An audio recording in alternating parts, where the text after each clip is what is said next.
இது மகிமை நேரம். இயேசு கிறிஸ்துவின் இனிதான நாமத்தினாலே நிகழ்ச்சியை பார்த்து கொண்டிருக்கிற உங்களுக்கு என் அன்பின் வாழ்த்துக்களை தெரிவித்துக் கொள்கிறேன். ராஜாக்களின் சறுக்கல்கள் அப்படிங்கிற தலைப்பில் நம்ம தியானித்து கொண்டு இருக்கிறோம். இன்றைய தினத்திலும் யோசபாத் அப்படிங்கிற ராஜாவை குறித்து நம்ம தியானிக்க போகிறோம். இந்த நேற்றைய தினத்தில் ஆசா ராஜாவை பார்த்தோம்ல, இந்த ஆசா ராஜாவோட மகன் தான் இந்த யோசபாத். இந்த யோசபாத்தோட தாயார் பெயர் அசுபால். தன்னுடைய 35வது வயதில் இந்த யோசபாத் ராஜா அரசாட்சியிலே அமருகிறார். 25 வருடங்களாக இவர் அந்த பகுதியை அரசாண்டார். இந்த ராஜா தன்னுடைய தகப்பனாரை போலவே கர்த்தருடைய பார்வைக்கு மிகவும் செம்மையானபடி அவர் நடந்தார்னு சொல்லிட்டு நம்ம பார்க்கலாம். அதுவும் இவர் ஒரு பெரிய ராஜா தான், ஆனா சுவிசேஷம் அறிவித்தார் அப்படின்னு சொல்லிட்டு வேதாகமத்துல சொல்லப்பட்டிருக்கு. சரியா? எல்லா இடங்களுக்கும் சென்று அங்க உள்ள மக்களை கர்த்தருக்கு நேராக திருப்பினார்னு பார்க்குறோன்னு. நம்ம ஏதோ ஒரு வேலையில இருக்கிறோம், ஆனா சுவிசேஷம் சொல்லும் போது அதெல்லாம் ஊழியர்களோட வேலை, அதெல்லாம் ஆசாரியர்களுடைய வேலைன்னு நம்ம அதெல்லாம் விட்டுருதோன்னு. ஆனா பாருங்க, இவர் இந்த தேசத்திற்கே ராஜா, ஆனாலும் கூட இவர் ஆசாரியர்கள் அதை பார்த்து கொள்வார்னு விட்டு விடல. இவர் என்ன பண்றாரு? சுவிசேஷம் சொல்கிறவராக அநேக மக்களை ஆண்டவரிடத்துல திருப்புகிறவராக இவர் இருந்தார். அடுத்து பாருங்க, இந்த ராஜா நியாயாதிபதிகளுக்கு கற்பிக்கிறாருன்னு. நல்ல கரெக்டாக நம்ம பரிதானம் வாங்கக்கூடாது, நல்லவர்களாக இருக்கணும், ஆண்டவருக்கு செம்மையானபடி அவருடைய இருதயத்திற்கு ஏற்றபடி நம்ம நடக்கணும், உத்தமனுக்கு எப்போவுமே கர்த்தர் துணையாக இருப்பார் அப்படின்னு சொல்லிட்டு இந்த நியாயாதிபதிகளுக்கு இந்த கற்பிக்கிறார், நல்லவைகளை அவர் கற்பிக்கிறார். அடுத்து ஒரு யுத்தம்னு வரும் பொழுது அவர் என்ன பண்றாரு? எல்லா மக்களுக்கும் உபவாசத்தை கூறி நம்ம உபவாசம் இருந்து ஜெபம் பண்ணுவோம் அப்படின்னு சொல்லிட்டு அவரும் அந்த இடத்துல உபவாசம் இருந்து ஜெபித்து அந்த யுத்தத்துல வெற்றியையும் காண்கிறார். அது வெற்றி கிடைச்ச உடனே பெரக்காவல ஸ்தோத்திர கூடுகையும் பண்ணுகிறார். பாத்தீங்களா? அவரோட வாழ்க்கையில எல்லாம் பெர்ஃபெக்டா ஆண்டவருக்கு மிகவும் பிரியமானபடி நடந்த ராஜா தான் இந்த யோசபாத் ராஜா. இப்ப நம்ம எல்லாருக்கும் தோணும், ஆண்டவருக்கு பிரியமானபடி செஞ்சிருக்கிறாரு, பிறகு இவருடைய வாழ்க்கையில என்ன சறுக்கல் நடந்துன்னு சொல்லிட்டு நமக்கு சிந்திக்க தோணும். பிரியமானவர்களே, எல்லா விஷயத்திலையும் ஆண்டவர் நினைச்சபடி எல்லாமே பெர்ஃபெக்டாக தான் செஞ்சுட்டு சுவிசேஷம் சொல்கிறாரு, நியாயாதிபதிகளுக்கு எப்படி இருக்கணும்னு போதனை பண்ணுறாரு. அப்புறம் ஒரு பிரச்சனை என்னன்னா உபவாசம் பண்ணி ஜெபிக்கிறாரு, அதில் வெற்றியை கண்ட உடனே ஆண்டவருக்கு ஸ்தோத்திரங்களை ஏறெடுக்கிறார். இப்படி எல்லா நல்ல குணங்களும் அவருக்கு இருந்து எல்லா விஷயத்திலையும் கர்த்தருடைய இருதயத்திற்கு ஏற்றபடி தான் இந்த யோசபாத் ராஜா நடந்தார். ஆனால் அவரோட வீக்னஸ் என்ன அப்படின்னா, இஸ்ரவேல் ராஜா அந்த டைம்ல ஆகாப் ராஜா இருந்தாரு. அந்த ராஜா ஆண்டவருக்கு பொல்லாங்கானதை, ஆண்டவருக்கு பிடிக்காத காரியங்களை தான் இந்த ஆகாப் ராஜா பண்ணி கொண்டிருந்தார். இந்த ஆகாப் ராஜாவோடு தோழமை வைத்திருந்தார். அந்த ஆகாப் ராஜாவும் இந்த யோசபாத் ராஜாவும் கிட்டத்தட்ட ஃப்ரெண்ட்ஸ் மாதிரி. அப்போ அந்த இது ஆண்டவருக்கு பிடிக்கல. சரியா? இந்த யோசபாத் ராஜாட்ட இந்த ஆகாப் ராஜா சொல்ற பாருங்க, துன்மார்க்கரோடு நம்ம சவகாசம் வைக்கும் போது அது நம்ம உயிரை கூட எடுக்கிறதா இருக்கும் அப்படிங்கிறதுக்கு இந்த யோசபாத் ராஜா ஒரு சாட்சியாக இருக்கிறார், ஒரு உதாரணமாக இருக்கிறார். என்ன அப்படின்னா, இந்த ஆகாப் ராஜா சொல்வாரு, அந்த தேசத்துல ஆக்சுவலா ஒரு யுத்தம் வரப்போகுது. அப்போ அந்த ஆகாப் ராஜா சொல்வாரு, யுத்தத்துல இஸ்ரவேல் ராஜாவாக எனக்கு பதில் நீ அந்த இடத்துல இரு அப்படின்னு சொல்லிட்டு சொன்ன உடனே, ஃப்ரெண்ட் இல்ல, அதனால ஃப்ரெண்டு சொன்ன உடனே அந்த யோசபாத் ராஜா உடனே சரி அப்படின்னு சொல்லிட்டு அந்த இடத்துல ஆகாப் ராஜா இருக்க வேண்டிய இடத்துல இவரு அந்த தேசத்தோட ராஜாவாக அந்த இடத்துல போர்ல இருப்பாரு. சரியா?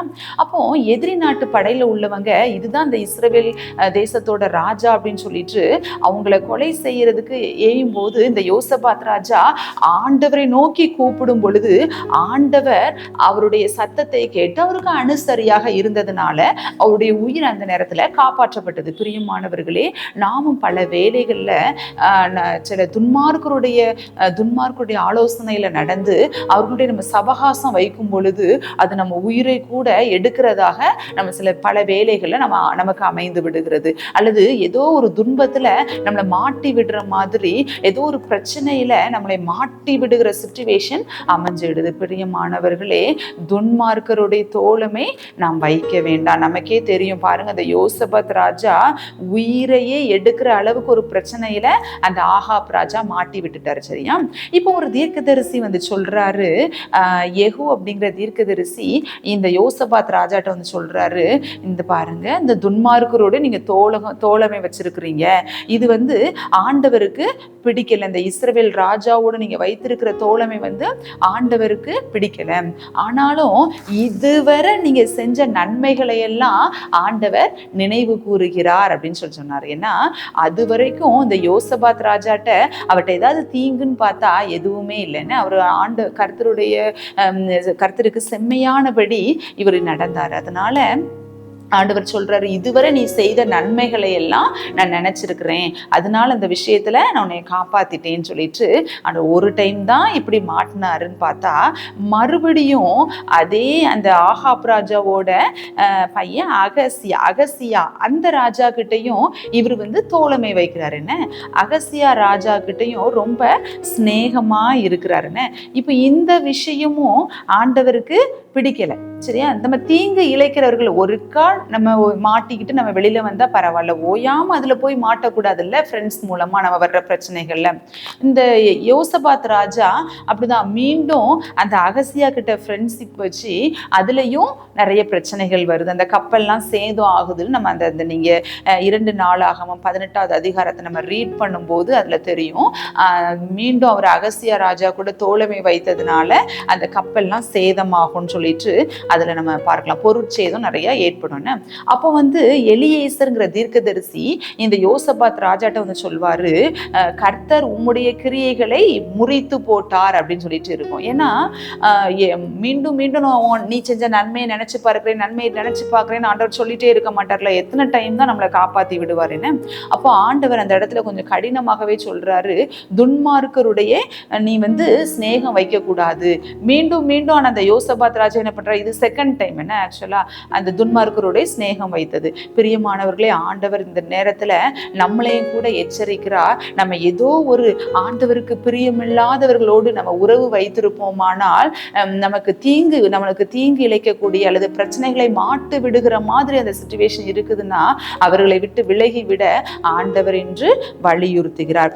நண்பனை போல பழகி தன்னை வழி விலக பண்ணின அந்த வலை விலக பண்ணது இந்த ஆகாப் ராஜாவும் இந்த அகசியாங்கிற ராஜாவும். நம்மளையும் அநேகர் நல்ல ஃப்ரெண்ட்ஸ் போல பழகி நன்மை செய்கிறவர்களை போல பழகி நம்மளை பிரச்சனையில மாட்டி விடுறவங்க அநேகர் இருக்கிறாங்க. என்ன, நம்ம ஆண்டவருக்கு பிரியமாக நடக்கிறதுனால ஆண்டவர் நம்ம இடத்துல சொல்றாரு, நீ அந்த பிரச்சனையில மாட்டிக்கொள்ளாதபடிக்கு நீ உன்னை அவன்கிட்ட இருந்து விடுவித்துக் கொள் அப்படின்னு சொல்லிட்டு ஆண்டவர் சொல்றாரு. இந்த யோசபாத் பாருங்க, அந்த இடத்துல ஒரு அவரோட உயிருக்கு பிரச்சனைன்னு வரும் பொழுது ஆண்டவரை நோக்கி கெஞ்சும் பொழுது ஆண்டவர் அவருக்கு அனுசரியாக இருந்து அவருடைய விண்ணப்பத்தை கேட்டு அவருக்கு செவி சாய்த்து அவருடைய உயிரை மீட்டார். என்ன, இன்றும் அநேக வேளைகள்ல நம்ம ஏதோ ஒரு பிரச்சனைகள்ல மாட்டிக்கொள்ளும் பொழுது ஆண்டவர் நம்மை மீட்க வல்லவராக இருக்கிறார். பிரியமானவர்களே, இந்த யோசபாத் ராஜாவை போல நம்ம இப்படி கெட்ட ஃப்ரெண்ட்ஸ் கூட நம்ம வந்து சவகாசம் வைக்கிறவர்களாக நாம் இருக்கக்கூடாது. ஆண்டவருக்கு பிரியமில்லாத நம்மை வழி விலக பண்ணுகிற நட்பு வட்டாரங்களை, உறவுகளை நம்மை விட்டு விலக்கி வைக்க வேண்டும். அநேக சூழ்நிலைகளை நம்ம ஜீவனை பறிகொடுக்கிற சிச்சுவேஷன் கூட இதனால நம்மளுக்கு வந்து விடுகிறது. அப்படிப்பட்ட சிச்சுவேஷன் நீங்க இருக்கிறீங்க அப்படின்னா இன்று ஆண்டவர்கிட்ட சொல்லுங்க, என்னை மீட்டெடுங்க ஏசப்பா, நான் இப்படி தவறான ஃப்ரெண்ட்ஸ் கூட சேர்ந்து இப்படி பிரச்சனையில மாட்டிக்கொண்டேன், என்னை நீங்க மீட்டு கொள்ளுங்க நீங்க சொல்லும் பொழுது ஆண்டவர் உங்களை மீட்க வல்லவராக இருக்கிறார். இன்று அநேக நேரத்துல இந்த குடிக்கு அடிமையா இருக்கிறவங்கள்ட்ட கேட்டீங்கன்னா என் ஃப்ரெண்ட்ஸ் மூலமா தான் இந்த பழக்கம் வந்துச்சுன்னு சொல்லுவாங்க. பிரியமானவர்களே, துன்மார்க்கருடைய ஆலோசனை நம்ம நடக்கவும் கூடாது, அவர்களுடைய சவகாசம் நமக்கு வேண்டாம். இன்று ஆண்டவர் எச்சரிக்கிறார். அப்படிப்பட்ட உறவுகளோடு நீங்க இருப்பீர்களா அப்படின்னா இன்று அந்த உறவுகளை விட்டு நீங்க விலகிவிட ஆண்டவர் உங்களை வலியுறுத்துகிறார். கர்த்தர் தாமே உங்களை ஆசீர்வதிப்பாராக. ஜெபம் செய்வோம். அன்புள்ள ஏசப்பா, இந்த அருமையான வேலைக்காக உமக்கு நன்றி ஏசப்பா. அப்பா, நாங்கள் உம்முடைய இருதயத்திற்கு நாங்கள் செம்மையாக நாங்கள் நடக்கணும் ஏசப்பா. ஒருவேளை உமக்கு பிரியமில்லாதவர்களோடு நாங்கள் சவகாசம் வைத்திருப்போமானால் இன்றைய தினத்திலிருந்து அதை விட்டுவிட எங்களுக்கு உதவி செய்யுங்க சுவாமி. உண்மை அண்டிக் கொள்கிற யாவரும் பாக்கியவான்கள் நாங்கள் பார்க்கிறோமே ஏசப்பா. நாங்கள் எல்லா சிச்சுவேஷனையும் உண்மையே நேசிக்கிறவர்களாக, உண்மையே அண்டிக் கொள்கிறவர்களாக நாங்கள் இருக்க வேண்டும் தகப்பனே. நீங்க எங்களை பொறுப்பெடுத்துக் கொள்ளுங்க, வழி நடத்துங்க. ஏசி மூலம் ஜெபிக்கிறோம் ஜீவனும் பரிசுத்த நல்ல பிதாவே, ஆமென்.